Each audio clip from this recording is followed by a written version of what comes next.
Artificial intelligence ఈ సాంకేతికతతో మనం చేయని ప్రయోగాలు లేవు. ఒకప్పుడు ఏదైనా సమాచారం కావాలంటే గూగుల్ను అడిగేవాళ్ళు. ఇప్పుడు అంతకన్నా వేగంగా వివరాలు అందిస్తున్న చాట్ జీపీటీని తెగ వాడుతున్నారు. ఇదంతా సరదాగానే అనిపిస్తుండొచ్చు, కానీ ఈ సరదా వెనకే సమస్య కూడా ఉందని అంటున్నాయి కొన్ని అధ్యయనాలు. ఏఐ వినియోగం పెరిగే కొద్దీ భారీ స్థాయిలో నీరు ఖర్చవుతుంది. డేటా సెంటర్లలో సర్వర్లను చల్లబరచడానికి నీరు తప్పనిసరి. అంటే 24 గంటల పాటు నడిచే ఆ సర్వర్లకు నిరంతరాయంగా నీటి సరఫరా తప్పదు. దీనికి తోడు ఆ మెషీన్లు నడవడానికి భారీగా విద్యుత్ కూడా అవసరమే. ఇదే విషయాన్ని లెక్కలతో సహా వివరించింది ఐక్యరాజ్య సమితి. ఏఐ వాడకం మితిమీరితే నీటి కొరత ఎదుర్కోవడంతో పాటు విద్యుత్ వినియోగం భారీగా పెరిగే అవకాశం ఉందని ఆందోళన వ్యక్తం చేసింది.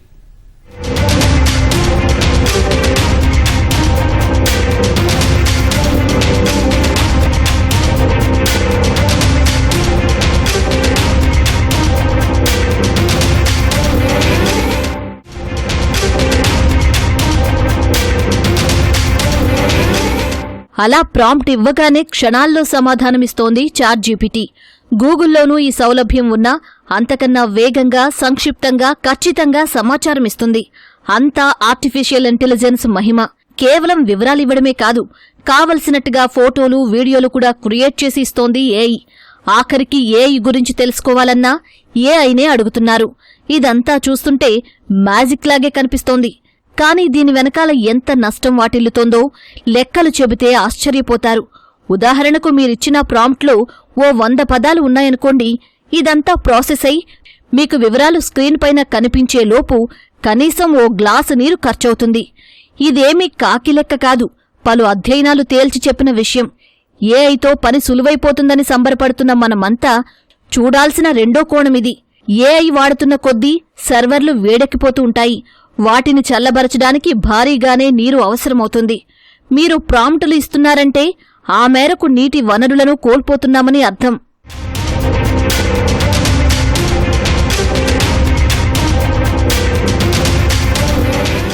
ఇదేదో భయపెట్టడానికి చెబుతున్న విషయం కాదు, ఇదే వాస్తవం. స్వయంగా United nations university institute for water, environment and health అధ్యయనం కొన్ని ఆందోళనకర వివరాలు వెల్లడించింది. ఈ రిపోర్టు ప్రకారం ఏఐ వినియోగం పెరుగుతున్న కొద్దీ నీరు, విద్యుత్ వాడకం భారీగా పెరుగుతుంది. ముఖ్యంగా 10 ఏళ్లలో పరిస్థితులు మరీ దిగజారుతాయని అంచనా వేసింది.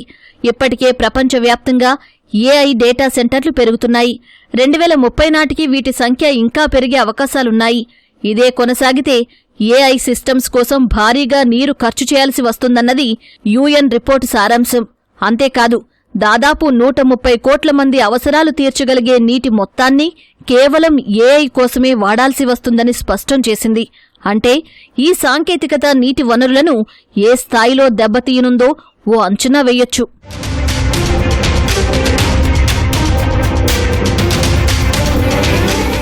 అసలు ఏఐకి నీటికి సంబంధమేంటి? ఇది ఇంకాస్త వివరంగా చూస్తే ఈ డేటా సెంటర్లలో వేలాది పవర్ఫుల్ కంప్యూటర్లు ఉంటాయి. వీటినే సర్వర్స్ అంటారు. ప్రాంప్ట్ ఇచ్చిన ప్రతిసారీ వాటికి సంబంధించిన బ్యాకెండ్ ప్రక్రియ అంతా ఈ సర్వర్లలోనే జరుగుతుంది. ఆ సమయంలో అవి విపరీతంగా వేడెక్కుతాయి. మనం మొబైల్ ఎక్కువ సమయం పాటు వాడితే ఎలా అయితే వేడెక్కుతుందో ఈ సర్వర్లు అంతే. ఇలా ఇవి ఓవర్ హీట్ అయినప్పుడు బ్రేక్ డౌన్ అవుతాయి. అలా కాకుండా ఉండాలంటే చల్లబరచాలి. అందుకే డేటా సెంటర్లు భారీ మొత్తంలో నీరు వినియోగిస్తూ ఉంటాయి. ఎవాపరేటింగ్ కూలింగ్ మెథడ్ ద్వారా సర్వర్లను చల్లబరుస్తాయి. అక్కడి వాతావరణంలో ఉన్న వేడిని గ్రహించి సర్వర్లలో వేడిని తగ్గిస్తాయి. దీనికోసం సమీపంలో ఉన్న నదులు, కొలనులు, ఇతరత్రా వనరులను వాడుకుంటాయి ఆయా సంస్థలు. పైగా ఏఐ కోసం ప్రత్యేకమైన కంప్యూటర్ చిప్స్ తయారు చేయాల్సి ఉంటుంది. ఈ ప్రక్రియలోనూ నీరు భారీగానే అవసరమవుతుంది. ఏఐ చాట్బాట్తో ఓసారి మాట్లాడితే కనీసం 10 నుంచి 50 ప్రశ్నలు వేస్తే తక్కువలో తక్కువ ఓ 1/2 లీటర్ నీరు ఖర్చవుతుందని అంచనా.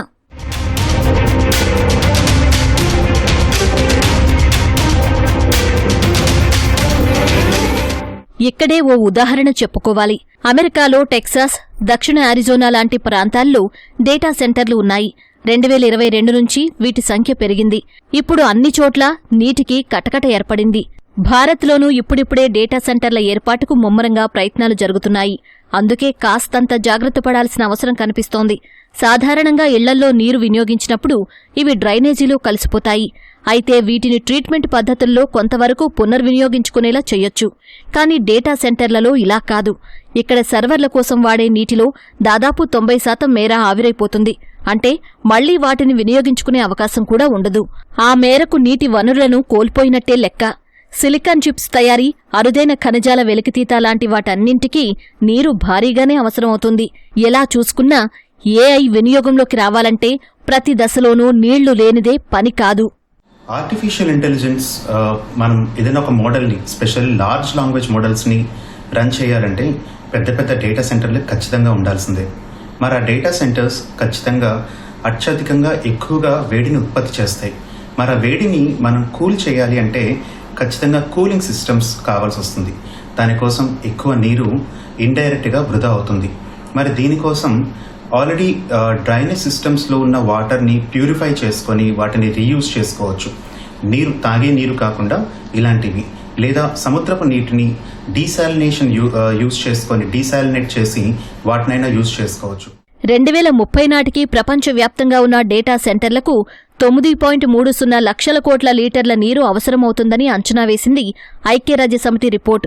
ఓ గ్లాసు స్వచ్ఛమైన తాగునీటి కోసమే అల్లాడుతున్న ప్రజలు ఉన్నారు. ఇలాంటి సమయంలో ఏఐ కోసం ఈ స్థాయిలో నీరు ఖర్చు చేయాల్సి రావడమే ఆందోళన కలిగిస్తున్న విషయం. నదీ తీర ప్రాంతాల్లో ఏర్పాటవుతున్న డేటా సెంటర్లు అక్కడి నీటి వనరులను పెద్ద మొత్తంలో వాడుకుంటున్నాయి. వాటి అవసరం తీరుతోంది సరే, మరి మనుషుల అవసరాల సంగతేంటి? ఇదే ఆందోళన కలిగిస్తున్న విషయం. విద్యుత్ విషయంలోనూ ఇదే పరిస్థితి. ఏఐ డేటా సెంటర్లు నడవాలంటే భారీ మొత్తంలో విద్యుత్ వాడకం తప్పదు. ఇక్కడే కొన్ని లెక్కలు కూడా చెప్పింది యుఎన్ రిపోర్ట్. 2025లో ప్రపంచవ్యాప్తంగా ఉన్న డేటా సెంటర్లు 448 టెరావాట్ అవర్స్ మేర విద్యుత్ వినియోగించాయి. ఇదే విద్యుత్తో ఏడాది పాటు లక్షలాది ఇళ్లకు సరఫరా చెయ్యొచ్చు. 2030 నాటికి ఈ వినియోగం 945 టెరావాట్ అవర్స్కు చేరుకునే అవకాశముందని ఐక్యరాజ్యసమితి అంచనా వేసింది.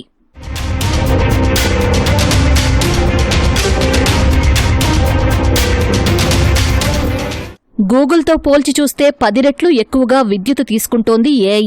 అందుకే రెస్పాన్స్ అంత వేగంగా ఉంటుంది. ఓ అడ్వాన్స్డ్ లార్జ్ లాంగ్వేజ్ మోడల్ను వినియోగిస్తే ఎక్కువ మొత్తంలో విద్యుత్ ఖర్చవుతుంది. ఇక టెక్స్ట్ రెస్పాన్స్లకైతే మోస్తరుగా విద్యుత్ అవసరమవుతుంది. అదే ఓ ఏఐ ఇమేజ్ క్రియేట్ చేయాలంటే మాత్రం 1000 రెట్లు ఎక్కువగా విద్యుత్ ఖర్చవుతుంది. ఇక వీడియో, 3D లాంటి వాటికైతే అంతకు మించి అవసరం. ఫ్యాక్టరీ అనుకోండి, వారంలో కనీసం ఓ రోజైనా మూసేస్తారు. కానీ ఏఐ డేటా సెంటర్లు అలా కాదు. 24 గంటల పాటు నడవాల్సిందే. వర్క్లోడ్ పెరుగుతూనే ఉంటుంది. దానికి తగ్గట్టుగానే విద్యుత్ వినియోగమూ పెరుగుతోంది. ఏఐ రూపకల్పనలో డేటా సెట్స్ భారీగా అవసరమవుతాయి. వాటికోసం గ్రాఫిక్ ప్రాసెసింగ్ యూనిట్స్, జీపీయూ లాంటి స్పెషలైజ్డ్ కంప్యూటర్ చిప్స్ కావాలి. వీటన్నింటినీ వారాలు, నెలల పాటు రన్ చేస్తూనే ఉండాలి. ఇక ఓ మోడల్కు ట్రైనింగ్ ఇవ్వాలన్నా భారీ మొత్తంలో విద్యుత్ కావాలి. రోజూ ప్రపంచవ్యాప్తంగా 100 కోట్ల ప్రాంప్ట్స్ వస్తూనే ఉంటాయి. వీటి వల్లే దాదాపు 90% వరకు విద్యుత్ వినియోగం పెరుగుతోంది.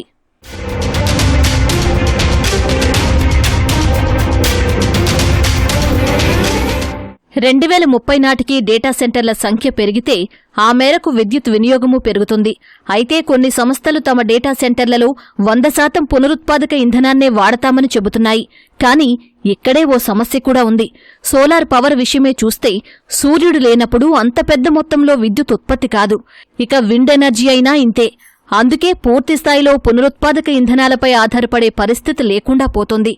తప్పనిసరి పరిస్థితుల్లో సహజ వాయువు, బొగ్గుపైనే ఎక్కువగా ఆధారపడుతున్నాయి సంస్థలు. ప్రస్తుతానికి కొంతమంది సాఫ్ట్వేర్ డెవలపర్స్ ఏఐ అల్గారిథమ్స్లో మార్పులు చేర్పులు చేసేందుకు ప్రయత్నిస్తున్నారు. అలా చేయడం వల్ల ఒక్కో ప్రాంప్టుకు అంతకు ముందుతో పోల్చి చూస్తే తక్కువ విద్యుత్ ఖర్చవుతుంది. కానీ ఇది అంత సులువు కాకపోవచ్చు. పైగా ఏఐని మరింత అందుబాటులోకి తీసుకొస్తే వినియోగం పెరుగుతుంది.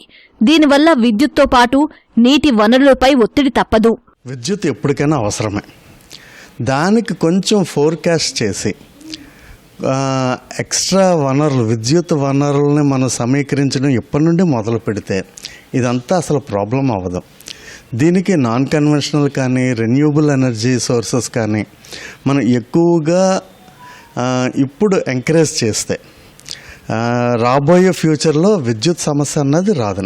డేటా సెంటర్స్కి అది వేరియస్ డైవర్సిఫైడ్ ఫీల్డ్స్లో డేటా సెంటర్స్ని మనం ఎస్టాబ్లిష్ చేయగలిగితే అది ఇంకా బాగుంటుంది. ఒకటి అండర్ వాటర్ లేదా ఆర్బిట్లోనే. ఏఐ డేటా సెంటర్లతో ఉష్ణోగ్రతలు పెరిగే ముప్పు కూడా ఉండడం మరో ఆందోళనకర విషయం. డేటా సెంటర్స్ ఉన్న కొన్ని ప్రాంతాల్లో సాధారణం కన్నా 2.07 డిగ్రీల సెల్సియస్ ఎక్కువగా నమోదైనట్టు కొన్ని అధ్యయనాలు చెబుతున్నాయి. అంతేకాదు 6 మైళ్ల వరకు ఈ ఉష్ణోగ్రతల ప్రభావం ఉంటుందట. అందుకే అమెరికాలో కొంతమంది డేటా సెంటర్ల నిర్మాణాన్ని వ్యతిరేకిస్తున్నారు. ప్రపంచవ్యాప్తంగా ఉన్న డేటా సెంటర్లతో ఏటా వాతావరణంలోకి 208 మిలియన్ టన్నుల కార్బన్ డయాక్సైడ్ విడుదలవుతుందని అంచనా. ఓ లాంగ్వేజ్ మోడల్ క్రియేట్ చేయాలంటే 200 నుంచి 300 టన్నుల కార్బన్ డయాక్సైడ్ వాతావరణంలో కలుస్తుంది. ఇదంతా గమనిస్తే ఒకటే అనిపిస్తోంది, ఏఐతో ప్రపంచం మారుతోంది సరే, కాని ఎంత మూల్యానికి? ఉన్న వనరులన్నింటినీ పోగొట్టుకుని కొత్త టెక్నాలజీ సృష్టించుకుని ఏం లాభం?